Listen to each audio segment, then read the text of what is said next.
Hello everybody, this is Chris Booth from IT Health. We're hosting today's webinar with regards to Osirium.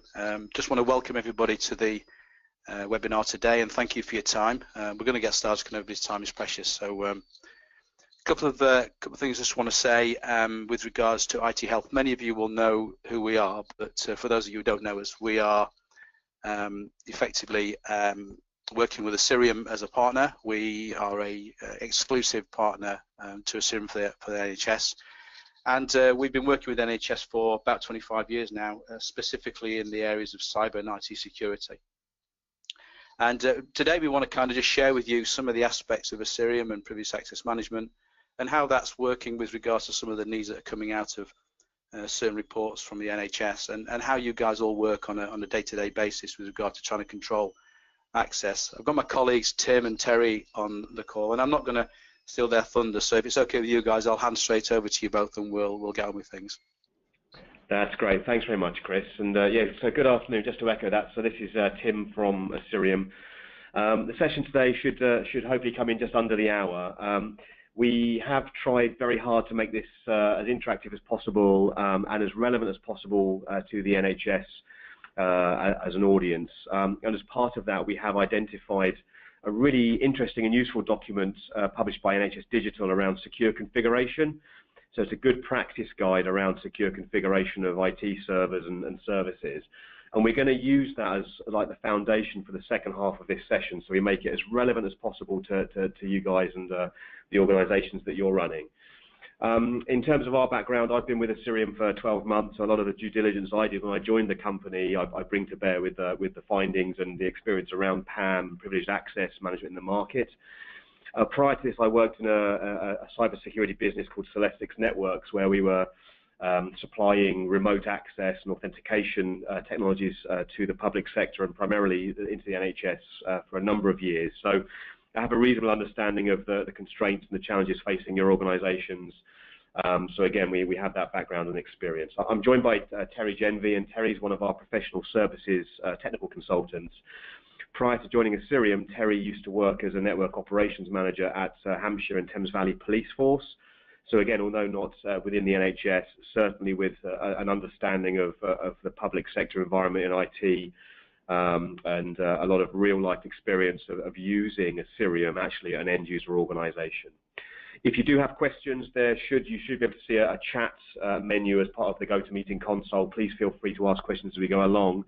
We will probably address them at the end of the session, just so we keep the flow nice and up-tempo, but please do feel free to ask questions as we move along. In terms of the agenda for today, we are going to start with some sort of more general positioning around privileged access management and the risks and threats that privileged access management, or PAM as it's abbreviated to, can help you to address. We'll take a very quick look at what Osirium does to address those general concerns and challenges, and then we're going to move on to look at this NHS Digital Secure Configuration Guide, and we're going to look at the core components of that guide. Those being the principle of least privilege. What does that actually mean for your organization, and how do you enforce that in the most efficient manner? Baseline configurations for your servers and network devices, and how you can ensure those baseline configurations stay secure and controlled. Protective monitoring. How do you effectively manage and control what people are doing and be able to demonstrate that when required? And then how you can control lockdown of the operating systems. We'll finish off with some next actions and some contact details, as you'd expect. So just to set the scene, Osirium is very well placed to support our UK public sector customers for the main reason that we're quite an unusual beast in the IT security market, in that we're actually a UK operated and UK owned organisation. So we're not based on the west coast of the US. We're not headquartered in Israel. We're headquartered on the outskirts of Reading in the Thames Valley. Our development of products is based here, our support is based here, so the answers you get are in real time in plain English, and we are also governed by a lot of the same guidelines as our customers. Putting that into context, we are governed and we are accredited by for Cyber Essentials as a good example of that. So we've been through the most recent Cyber Essentials renewal. We can see how the benchmark has been raised, if you like, or the bar has been raised. To align it more closely with some of the guidelines from GDPR. and we go to those, we live those pains every day. We have a really strong set of advantages with our solution, primarily around the basis that we were set up as a PAM solution from our very inception.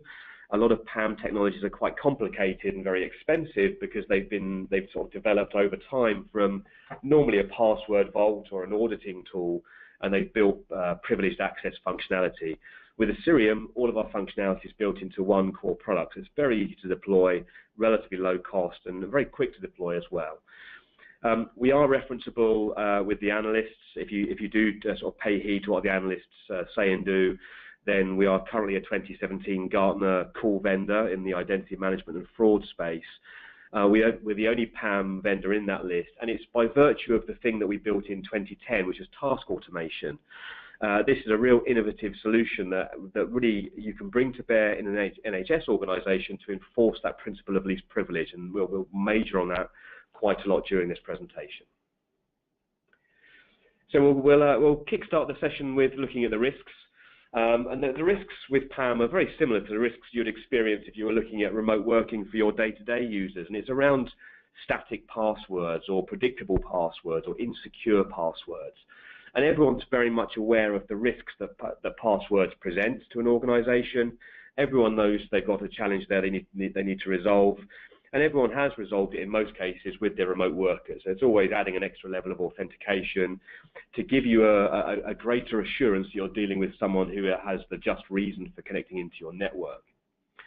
The same logic needs to apply to privileged accounts, because whereas most day-to-day accounts give someone access to limited areas of the network, file shares and folders, privileged accounts, your IT administrators, your DevOps people, your third-party service desk operatives, your auditors, your senior management, your HR staff, they're gaining access into very critical and sensitive data.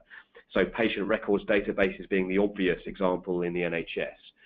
If you're using or you're allowing people to use predictable, static, standard passwords for accessing internal infrastructure, those are passwords that are very much prized by hackers, activists on the internet, but also to malicious insiders. If you have people that are disgruntled, they were overlooked by that promotion board, then maybe they have a motive and intent to do some harm to your organization. And leaking patient records would be a nice, easy way of doing that, but there's many more things that people can do to disrupt the running of an organization. I mentioned that the password risk is not limited to insiders because most organizations look at PAM or privileged access management as a way of addressing the insider threat. And we'll discuss that on the next slide. But actually, in the NHS, you'll be very much familiar with the impact of malware, most recently things like ransomware. Ransomware is quite an interesting concept for me because ransomware is almost a bit of an anomaly in the malware space in that most malware is silent. Most malware is looking for something of high value. If it identifies regularly repeated keystrokes, it might identify that as being a privileged set of credentials, which they can share back out to the internet, to the originator of that hack, who can then use those potential privileged credentials to break into your network and then extract whatever they want. Ransomware, although it's extremely important to deal with, of course, is normally limited in its toxicity because it's locking down endpoints, and as long as there's nothing of value on those endpoints or there's items of limited value on the endpoints, the risk to your central network is relatively limited. So what we're talking about here is privileged access management as a way of certainly addressing the insider threat, but also as a way of acting as a buffer to protect you against the really nasty malware, but also more targeted phishing attempts. Things like spear phishing and whaling, where people are targeting senior executives, trying to get them to input privileged credentials, corporate credentials, Active Directory credentials, rather than their personal PayPal account details. So people that are now targeting executives to hand over corporate information is a real challenge. If we look at what that actually means in the real world, we can see that actually it's about a 50-50 split in terms of where threats originate from. About half of threats originate from the internet, and they are your malware, your phishing attacks. But ultimately, unless an attack can get an elevation in privileges, the risk of that attack is normally limited to a number of endpoints or some localized hardware. If we look at the left-hand side of this this chart, you start looking at the insider threat. And the interesting thing for me here is that everyone hears about the disgruntled employee, the person that steals a database, changes everyone's email passwords, steals information relating to people's salaries, and then leaves the business. But actually, they only represent about 4 or 5% of the actual breaches that take place on an annual basis here in the UK. They're important to address, of course, because that's someone who means to do the maximum damage to your organisation. But they're more important, I think, because they get the most news coverage, and no one really wants the risk of reputation and the risk of fines because someone's done something really they shouldn't have been allowed to do in the first place. Attack vector 3 is a more challenging vector, which is those people who are working with a level of privilege, internal IT staff, third-party contractors, who are doing something but they don't want to get caught. And we have a lot of relations, close relations with penetration testing community, security auditors. And without obviously breaching confidentiality, you will pick up anecdotal information around organizations where someone internally has been running a Bitcoin exchange server in the company's data center and have been doing it for 6 months without being picked up on that. These are people that are extremely dangerous to an organization because they will do everything they can to cover their tracks. And so they're very hard to actually pin down. And attack vector 2 is actually, in my opinion, day to day, the biggest challenge that organizations face. And that's because these are not your hackers, these are not initiators of malware, this is not state-funded Korean terror. These are your IT administrators trying to do their jobs. And the challenge we all face in the UK right now is a skills shortage. And that's being addressed in a number of different ways, of course. But what we end up finding is that organizations are hiring people to do jobs who may not have the qualifications to carry out that job effectively. And the risk there is well-intentioned, well-meaning members of staff, because they are overprivileged with full native tool access to your servers, can make configuration changes without really understanding what they're doing. And that can have a catastrophic impact for an organization. Simple terms, you could have a tier 1 support engineer on call out of hours, and one of your clinicians can't get VPN access to your network and therefore can't prepare for the consultancy they're running on the following day. They're going to phone a help desk, someone's going to try and fix the VPN system or the reason why they can't log in via the VPN, but because they don't know the VPN management interface and what to do, with every well-intended, with all the best intention in the world, they try to fix the problem but fail that VPN closed or fail it completely open. In either case, your organization now has a risk to address.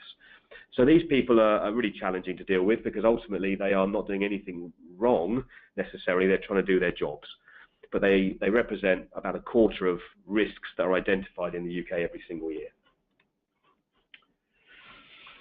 And it comes down to a number of things. People often talk about, well, I have a process in place for managing passwords. And all organizations have a process to a certain extent. But a lot of processes are not really scalable, they're not really manageable, and they're not necessarily processes as such. A lot of our organizations we work with store privileged passwords in spreadsheets and then save the spreadsheets onto 2 laptops in an IT department, so if one laptop fails, there's another backup of all those passwords. That's actually double the threat vector that can be used to expose those passwords. Organizations will standardize passwords or maximize the use of shared accounts because ultimately in IT, we're trying to get the job done as quickly as possible, as efficiently as possible, but simplification is often the enemy of security. But if you do things securely, you get in the way of operational efficiency. So it's a real challenge. So typically, administrators will share passwords. They will tokenize passwords. They'll use favorite football team _ current year _ current month, and then every time there's a password change, they'll change the last 2 digits. An easy to guess password is a weak password. Sharing passwords is never a good thing. It never works really in a secure environment. But then you've got to consider the external parties. We work with an NHS organisation in the northeast of England who actually uses our product for controlling third-party consultants and contractor access into their network. Previously, they used an HTML5 jump box and had no visibility over those contractors when they were coming into the network. They knew they were coming in, but couldn't see what they were doing. So their biggest challenge was getting that accountability and being able to demonstrate what third-party contractors were doing on their network. So that who is the real insider is becoming an increasing concern because increasingly, to save money and cut costs and streamline organizations, outsourcing is occurring. And outsourcing may be anything from outsourcing the support and maintenance of your checkpoint firewalls because you don't have the skills in-house to maintain those, through to outsourcing your entire service desk. And there could be anything in between those two. If you're outsourcing services to an organization, they may well then outsource further the specialist services that they can't provide. So all of a sudden there's a supply chain in outsourcing, which results in maybe the least paid person having the highest level of privileged access to your network, and that's never a good combination for the obvious reasons. Also, and very important within the NHS and the public sector in general here in the UK, is the continuing drive to consolidate, collaborate, to regionalise. In my last organisation, I worked with a number of councils in particular who were building hubs around the city, in particular Manchester being a good example, where healthcare professionals, members of the police, social care workers could all actually join, collaborate and share case notes in a more real-time fashion. And that, of course, drives increased challenges in terms of how you share that information and how you control access to what is ultimately your network. And if that wasn't enough, you've got the horrible spectre of compliance. I'm not going to bang this drum too much because I think everyone's very much aware of the requirement to comply. What I will tell you is that if you're looking to build a use case or a business case for deploying a privileged access solution within your organization, we can help you with that because we don't overcommit and we don't explain that we can take care of GDPR for you because we simply can't. But what we can do is help you reduce your risk profile by aligning with localized compliance regulations like Cyber Essentials is a good example to actually demonstrate a reduction in your risk profile. And that's really where we then start looking at this NHS Digital guide around secure configuration, because that would be a very, very good starting place to demonstrate you're taking measures to actually control your infrastructure. So how does PAM address all of this? I'll whiz through this at a reasonable pace so we can actually get onto the examples of the NHS document itself. But in my analysis, there are 4 core components to a PAM solution. There are 4 things that you can expect a PAM solution to deliver to your organization. It's all about controlled access from privileged users, be they internal IT staff, third-party contractors, senior management, anyone who has a requirement to access your critical infrastructure, your servers and your network devices, really. It's a way of controlling access from them in a controlled fashion into your critical infrastructure.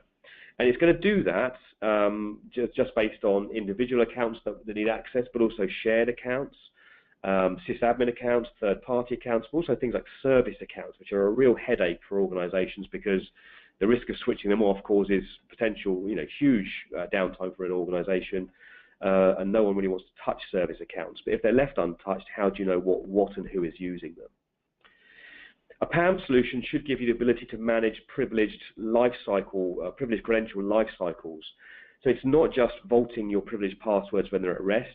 It's also about randomizing those passwords as well as encrypting them, but also maximizing the password strength. So if you have a PAM solution controlling access into your servers, and you have a Cisco router and switch infrastructure that can handle 128 character passwords, then why would you not present them with a 128 character password? Currently, the answer is because your human operators can't remember a 128 character password, of course. But if you have a PAM solution, it can. So if you're maxing out password length and strength, randomizing the password, encrypting the password, and changing it regularly, then you are going to be very well protected, and your infrastructure will be very well protected from those insider threats and also external threats.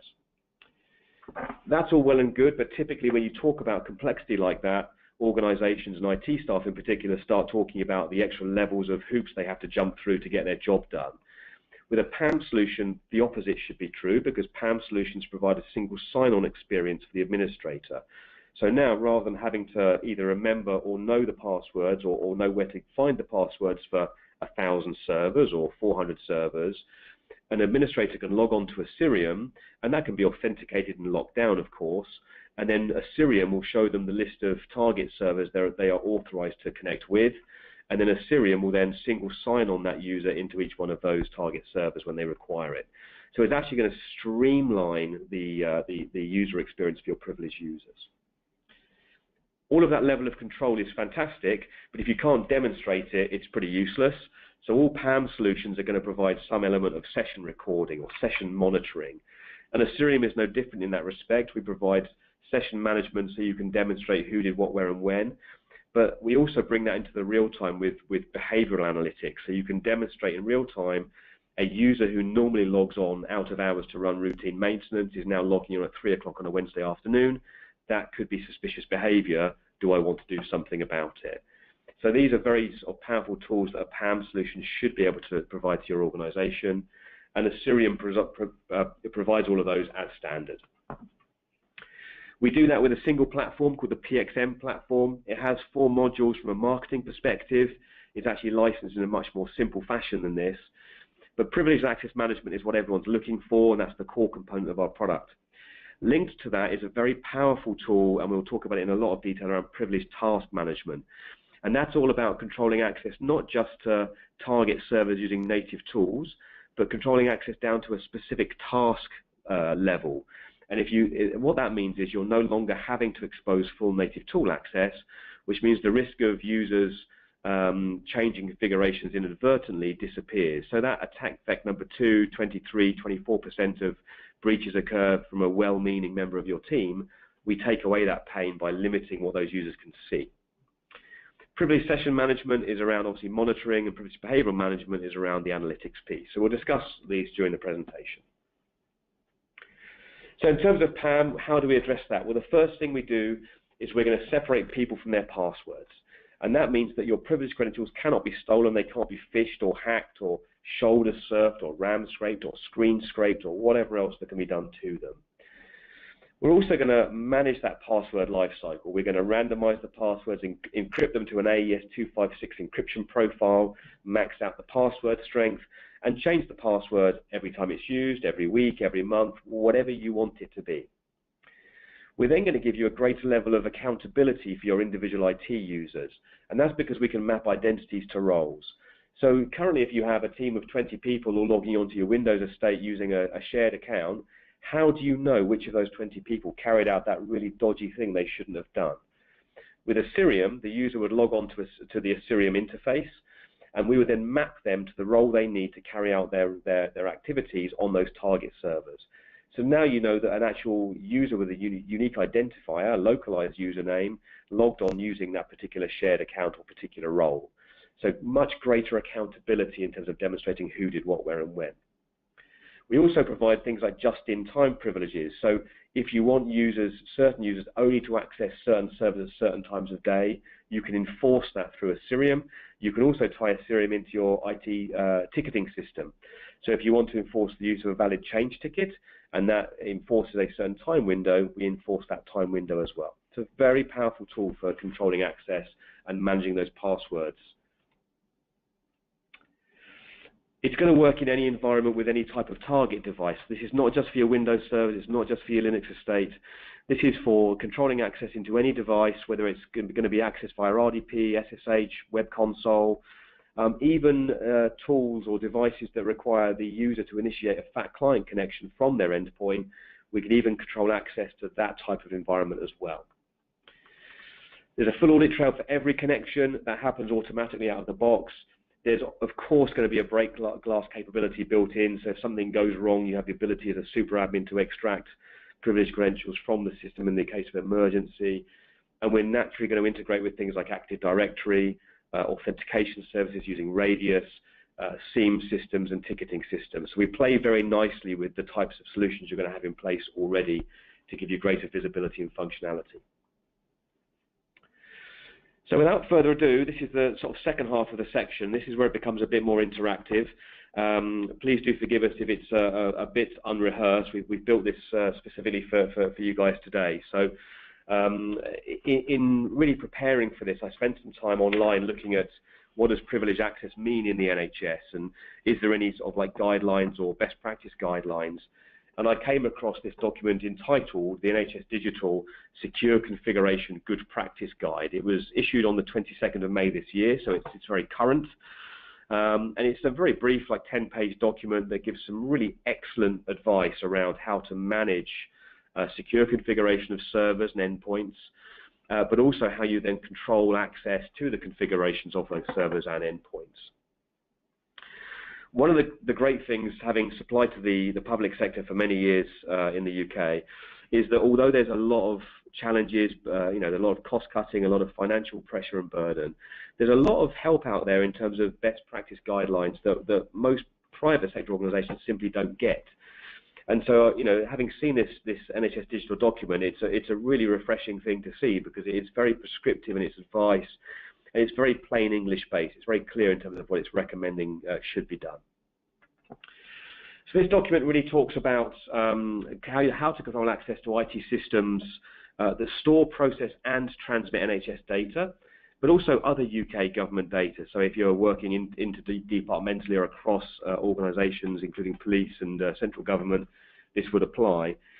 It's also relevant to associated organisations that are actually using or accessing NHS systems. So if you are working with third-party contractors and consultants, this advice would apply to them as well.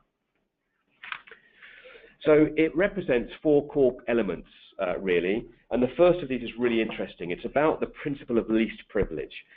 And the principle of least privilege is really what PAM is designed to protect and to control.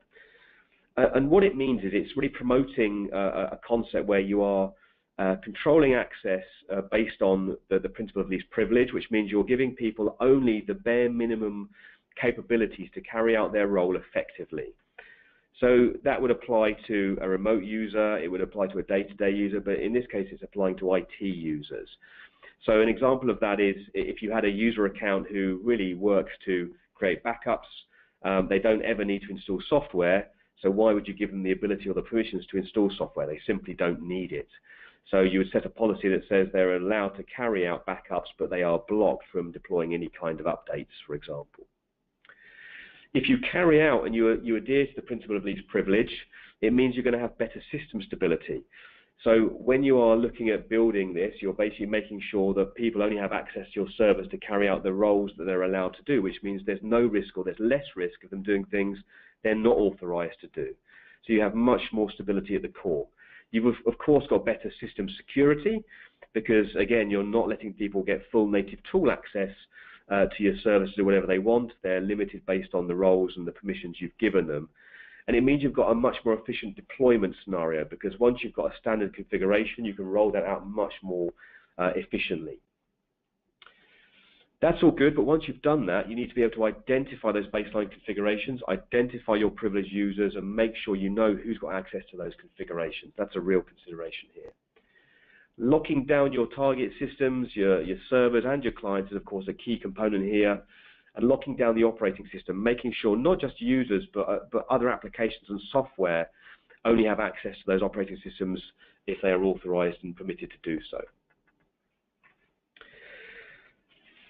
If you apply the principle of least privilege, then you should be able to prevent any malicious code entering your critical infrastructure, because they just don't have access to it. They don't know how to get access to it. You may still have that problem at your endpoints, and that's where your malware protection comes in.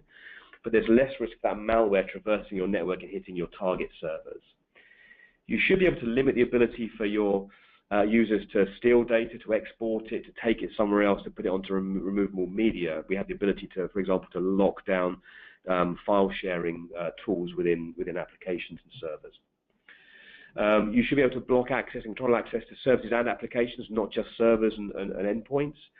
And you should be able to control and improve your patching and update services. This is a really interesting byproduct of a PAM solution like Osirium, is that you have the ability to really run an inventory of your infrastructure, which will then pull back and present you with a list of all of your current operating systems, patch levels, last updates, allowing you then to make sure that when you do roll out latest updates and patches, it's done to all of the relevant servers in a controlled fashion. So if we actually drill down into the actual sections within the guidelines, section 4.2 is around the principle of least privilege. There's obvious benefits of enforcing lowest levels of access rights, but managing the account lifecycle is a real overhead, and managing accounts life cycles, password life cycles through processes is a huge burden.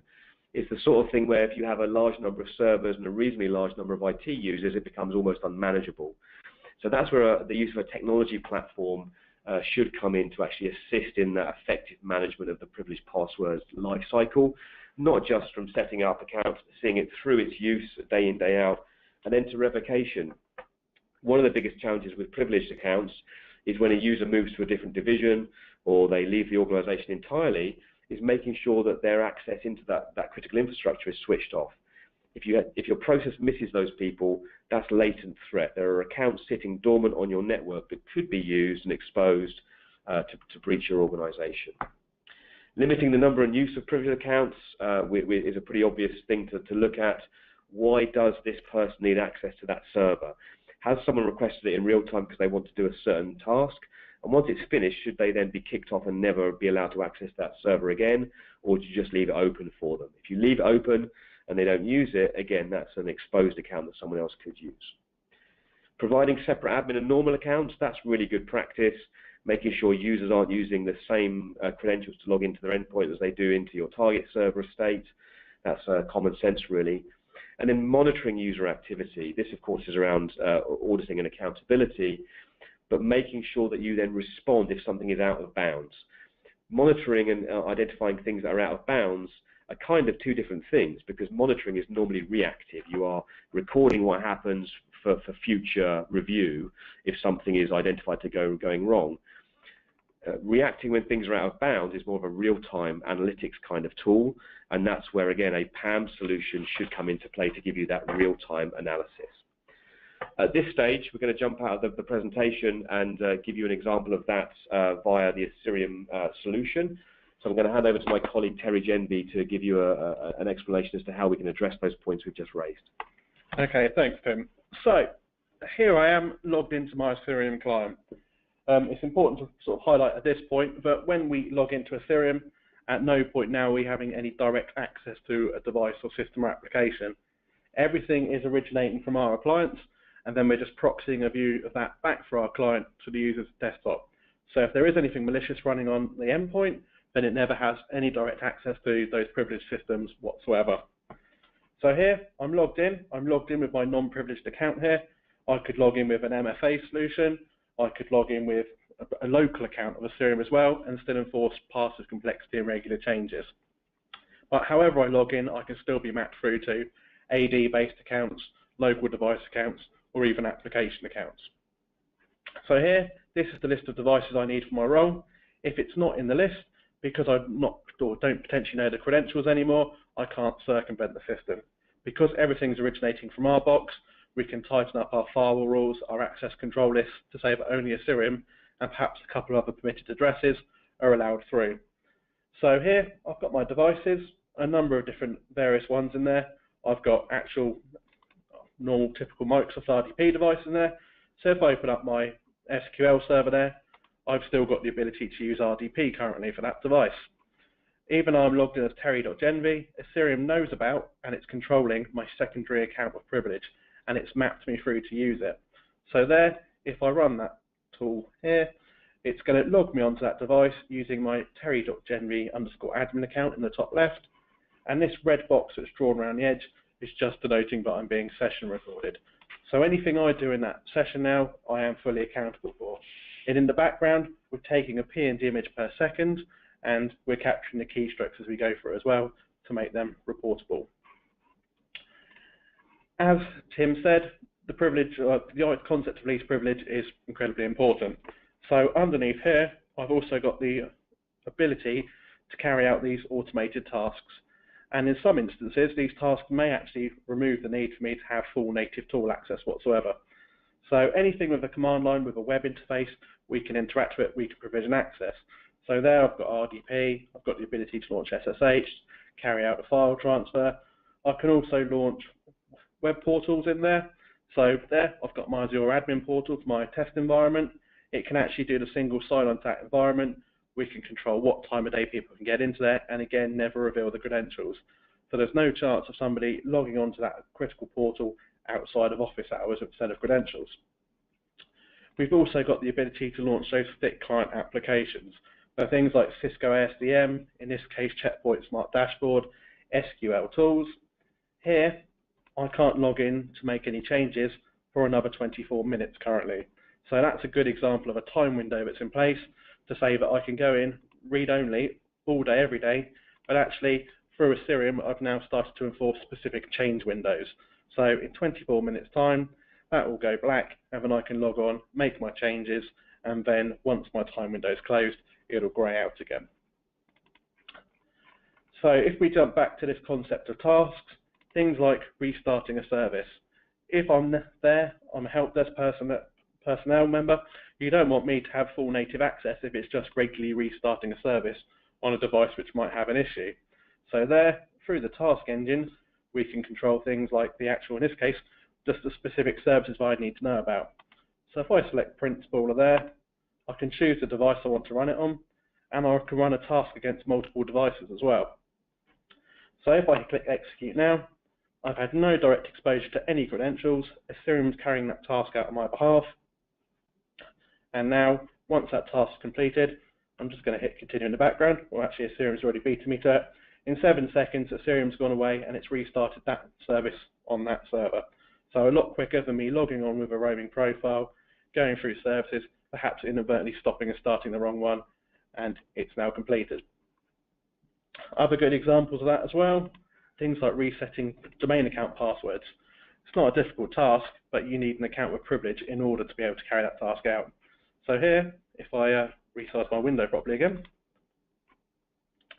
we pick apart the variables of the task, and then we start to prompt for them. So there, I know I've got an account called test user. I pop in the name of it and the temporary password that I wish to give my user on the end of the phone. Again, choose the device and hit execute. At this point, I can hit continue in the background, and when it's completed, I'll get a pop-up in the bottom right-hand side here just to say the task's been successful, or if there's been an error, we can actually tailor the task to look for specific error conditions along the way. As well, because of that, we could actually kick off an extra task if it did encounter a problem, and there it's completed successfully. Other good examples of tasks, carrying out vulnerability scans, in which case we can fully automate them. We no longer have to hard code scanners with credentials. We inject the credentials at the time of the scan, kick off the report, go and grab it, and then go and email alert the relevant parties. Opening and closing ports on a Cisco switch or any network switch. Again, not difficult tasks, but if you don't know the command syntax, you don't really want to disclose enable passwords to anyone outside of a networks team. What you want to do is be able to give it nice and secure and give that functionality to second line teams or people out on the ground who are doing hardware moves and changes. So there, set to user port. Here, it's going to prompt me to select a switch port from a list. So there, I've got 24 ports. If port 24 or 1 or any of them really were an uplink or a critical device, then we remove them from the list so they don't show. Here, I choose port 6. I've got 1 VLAN. Here, it's by the actual value of it, but it could be nice and display named. So it could say user subnet first floor or VoIP VLAN or printer VLAN, whatever we want it to say. I could prompt for a description of the device going on the port. I could also prompt for the speed and duplex. I choose the device, hit execute, and again, no direct exposure, no direct access to that device. Osirium carries it out on my behalf, and now my second line staff member who's carrying out the moves and change, he can get on, work a lot more efficiently, and my networks team, they can just get on with their project deliverables and other key business areas that they're working on. So how do we get this list of devices? Well, that's all down to our profile system, how we build up that list per user. A profile can be per device type, it could be per individual, per job function, entirely up to how you want it to work. So I'm going to open up the SuperAdmin Web UI now, and we'll just have a look around the profile structure. So I'm going to pick on my Windows profile here. Across the top of the profile, or currently in this profile, you can see that as the only user in this demo system, I can use these tools, these tasks to connect to these devices using these access level or accounts. I can currently do it any time of day, any day of the week, and I'm session recorded.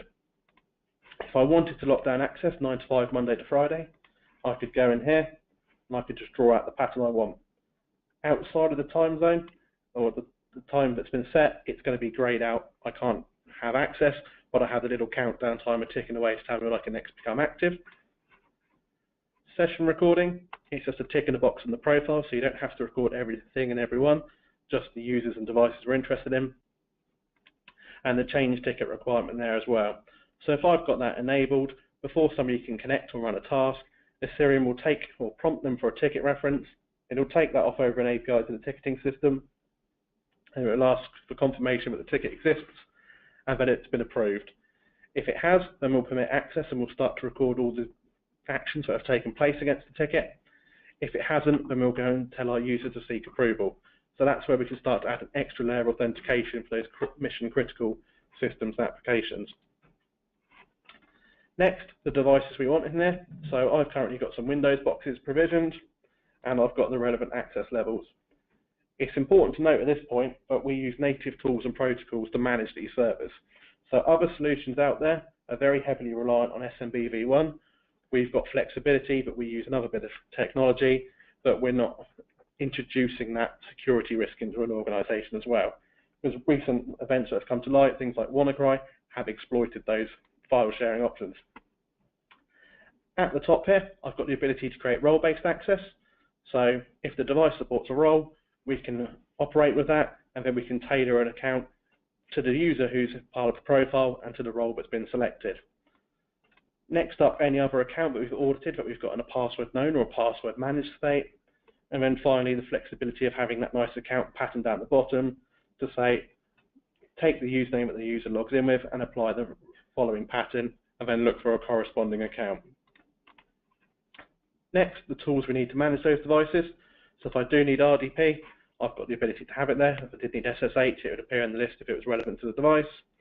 Currently, I've got no drive mapping or clipboard, so I can't copy anything out or into that session, which for a third party or a contractor is ideal. If I'm an internal staff member, I can allow it if needs be. Next, any of the automated tasks. So it could be that the task remove my requirement to have full native tool access, in which case it's going to show you the tasks relevant to the devices I've already selected.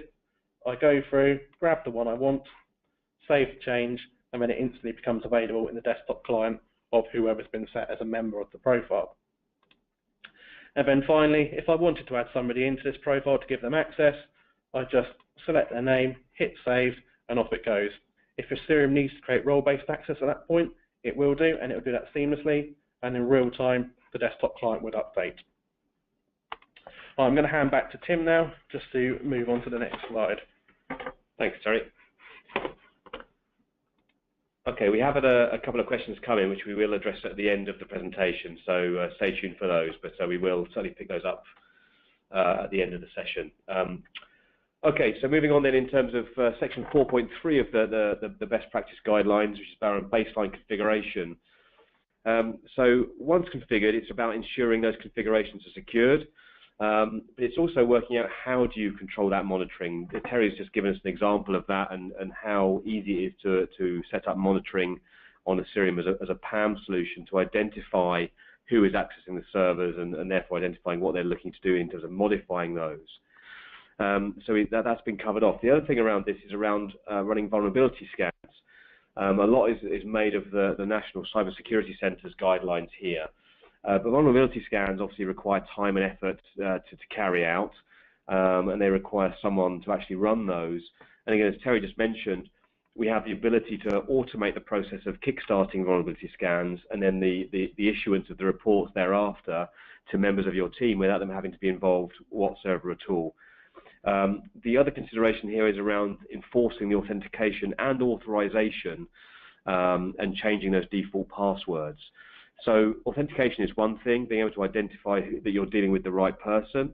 Authorization is a whole different ballgame, making sure you're dealing with someone who is authorized to carry out that work. And that's where those roles and profiles come in within the PAM solution itself. Changing default passwords is an obvious thing that everyone should be doing, but I'm always amazed by how many servers are actually stood up with the standard passwords left in place.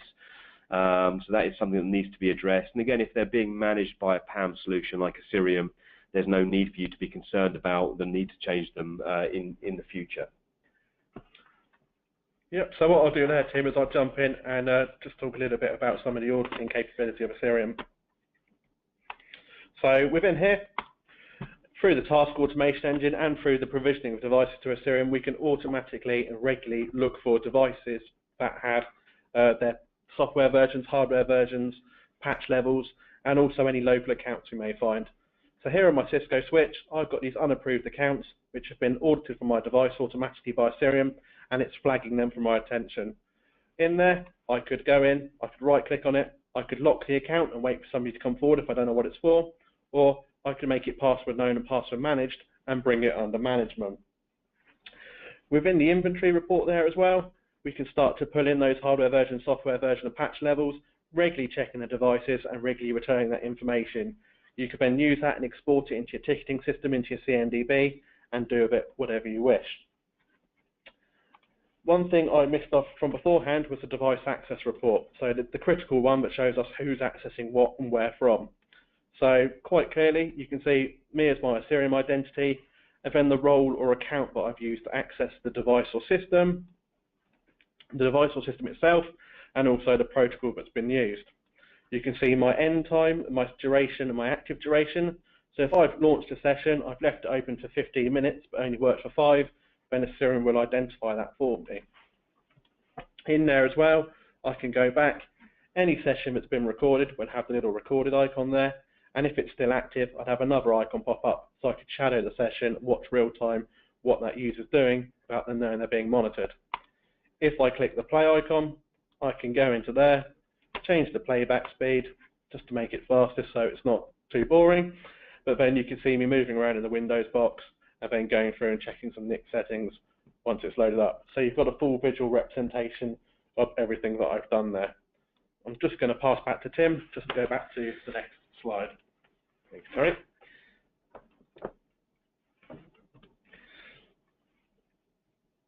Okay, so other things to bear in mind around protective monitoring is just making sure monitoring unusual user activity, because that could always obviously indicate that you're under some kind of attack from someone somewhere. That's a challenge for most auditing solutions because they're doing things after the event. So Osirium has like a real-time behavioral management interface. So I'll hand back over to Terry to show you what that looks like. But ultimately, because we're working on user profiles and we have an element of inbuilt sort of machine learning within the platform, we have the ability to identify in real time when things are happening that look a bit strange to us, and then alerting a human being to then take a look at that and make a judgment call. Terry? Yeah, certainly. So all the information that gets gathered through the various reports in Osirium gets fed through our analytics engine. So there we start to profile where people are logging on from at the times of day. So here you can see I've got a couple of occasions where I've broken my typical working pattern, and Osirium's assessed that, given it a suspicion rating, and now it's going to go and email alert. In this case, it's going to go and send an email to Tim to say, look, something's going on with Terry, it's broken his working behaviour. Jump in and log into the device access report and watch in real time through the shadowing engine what's actually going on. Again, it's going to profile where I log on from. So if I choose myself from this demo system list, I only ever log on from 2 locations. So I should see 2 IP addresses in the list, which I've got, both of which I log on regularly, so it's not deemed suspicious. But if I was to log on from a different location for the first time, or the criteria doesn't match what Osirium's expecting, it's going to score a fairly high suspicion score again, and it's going to go and email alert and draw people's attention to the fact that something's happened. Again, jump into the device access report, see what's going on as it's happening, not after it's happened, and then stop it in its tracks. Tim mentioned earlier on as well this idea or the concept of overprivileged or accounts that have been left stale but aren't being used. So latent threat, one on the x-axis being high-level administrator access, one on the y-axis being an account or access that's not actually being used regularly. So here, being my demo system, I'm logging on regularly, I'm using my account, I'm scoring a really nice low latent threat score. But up here, my user has access to high-level accounts, but they've never logged on. So we've audited that they're just not using the access that they've been permitted. So we can click onto them, we can see what profile they're associated with, and more importantly, the device and the accounts that they've got access to which aren't being used. So in this case, we could remove Trent from the profile, Osirium will clean up his access, and then we've removed that threat from our organisation, from our environment. Now I'm just going to pass you back over to Tim. Okay, we're nearly there, so hopefully that's been helpful so far. So the final couple of points on this document, so in terms of locking down the operating system, enforcing the use of strong passwords. Again, every organisation has a policy around password use. Normally it's around how often passwords are changed, but it's important to make sure those passwords are as long and strong and complex as they can be, and that password policy is enforced. Without enforcing it, it's pretty much useless. And the other thing is around disabling those accounts that are not required anymore. As Terry's just demonstrated, someone's used an account for the short term, making sure to disable that or switch it off. If you've got people that have left the organisation, making sure, again, you terminate their access to your critical infrastructure. These are things, obviously, we've covered off already, so they should be fairly clear to you. So in terms of what a PAM solution should do, what Osirium does for you, typically before a PAM solution is put in place, you have something that looks a little bit like this, a whole range of people that have absolutely legitimate reasons for accessing target resources on your network. They could be external third parties, senior management, IT staff, DevOps people, help desk staff, but they're not being authenticated directly or not in a single place. There's no reporting at the back end in terms of what they're doing. They might be coming in via a jump box or a go-to-meeting session. There's a real lack of governance, basically. Being able to demonstrate you're in control of your data and your resources is very challenging. Osirium sits as an inline proxy, so it's going to help you to authenticate and authorize that people are logging in for the right reasons. It's going to back off reports to your SIEM system, so you get greater visibility over what's going on. It also has a lot of that capability built into its own solution anyway. So it's going to give you a greater level of control over who's doing what, where and when, greater visibility, greater accountability, and greater security, because ultimately if you're doing things securely first, your ability to comply with regulations should follow. And that's certainly the security first approach that we take with this solution. Just to finish off, I mentioned we're a reference as a call vendor with Gartner. You are welcome to download that report from our website. It's free of charge to do so. It does include a range of other vendors in the fraud management space as well, so it's quite a useful positioning document in general. If you were to download it from the Gartner site, it's about $495, so it's worth getting it for free from ours, I would suggest. And then finally, just a couple of information slides and a couple of questions we have just to answer. We typically provide a proof of concept program for people that want to get hands-on with our product. It's absolutely free of charge. It includes a day of on-site consultancy to get you up and running and to transfer some knowledge. It does provide 30 days of free of charge support with our support desk here in Reading, so you get a full flavour for how the product can work in your environment. If you don't have the bandwidth to do that, we have online sandbox environments that have a subset of infrastructure, and we can set you up an account for those so you can play with our environment. And of course, we provide the usual scoping and prerequisites guidelines. We have also just released an entry-level, we call it an express edition of our product. So if you wanted to get hands-on with up to 25 target servers and protecting access to those, you can do that immediately for free. That's a perpetually licensed, free of charge product. So that's a nice way to start with the product and get hands-on and see how it could work in your organization. My details are on the foot of this slide, and I think everyone will get a copy of this presentation after the event anyway. But you're very welcome to contact me with any questions if you wish to do so. But also, I would hand back over to Chris at this stage. ITHealth, I've been working with as a supplier for many, many years, and obviously their understanding of both the NHS market, the IT and security element of the NHS market, and understanding our solution is second to none. So I would obviously recommend and welcome that everyone engage with Chris Booth and the team at ITHealth as well. So Chris, over to you at that stage. Thank you, Tim. Thank you, Terry. That was excellent. Great insight into what's going on within PAM. Yeah, absolutely. If anybody wants to kind of follow this up with anything, then please get in contact with myself or via the details on the screen. Yeah, we've got a couple of questions. One of them is related to any white papers comparing the product with Secret Serve, or I suppose any other competitive products that you were aware of. Yeah, so we've done some extensive tests against, so Secret Serve is a psychotic technology. It's, I think, a free of charge entry-level sort of password vault primarily. We do have a spreadsheet version because they have a range of different chargeable options on their sort of portfolio. So we have a a comparison document. Psychotic solutions require the use of SMBV1, which I believe was best practice, was to switch that off based on the WannaCry outbreak, if I'm not mistaken. Terry, is that correct? There's also some extensive costs in there around terminal server licensing and SQL licensing as well. So yes, it is. I mean, it's a very good starting point for some baseline password management, but we would compete fairly favourably with that in terms of the additional functionality and the features, particularly around task automation, that you won't find in any other sort of privileged access or password solution. But we can provide that document via yourself, Chris, after this session.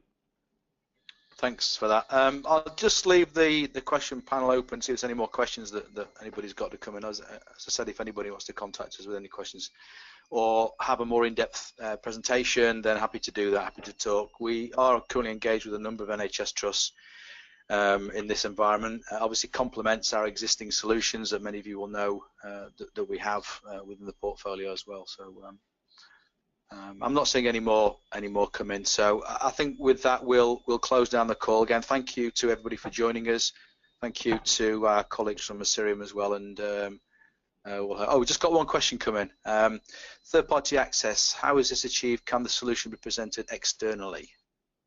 So yeah, that's a great question, and that's a very common question within the NHS. And actually, we've most recently deployed at an organisation which is, I guess it's not officially an NHS trust, but mental health concern up in sort of Newcastle area. Actually deployed our solution specifically for controlling third-party access, and it's a very common use case. And there's a number of ways in which you can do that with Osirium. Osirium traditionally is based on the use of a desktop client, and that's going to run on things like Windows or Mac endpoints. But there are some third parties who will reject the use of installing a third-party piece of software on their own internal devices. So for those organisations, we also provide access to a desktop client via a browser or an HTML5 interface. So there is no need necessarily for a desktop client to be installed, so we can do it via the web or via a desktop client, both of which provide the same levels of controlled access, both of which provide the same levels of access to the full range of target servers, and both provide the same level of control and recording and accountability or auditing of those connections. Thanks, Tim. If there's any further questions, if not, we'll wrap things up. We will send out some follow-ups to all the attendees, and again include the slides. The session has been recorded as well, so again we'll get that formatted, and if anybody would like that, we can make that available as well. But thank you very much, everybody. Thank you, Tim and Terry, and we look forward to speaking to you in the future. Thanks, everybody. Bye bye. Thanks, everyone. Bye bye. Everyone.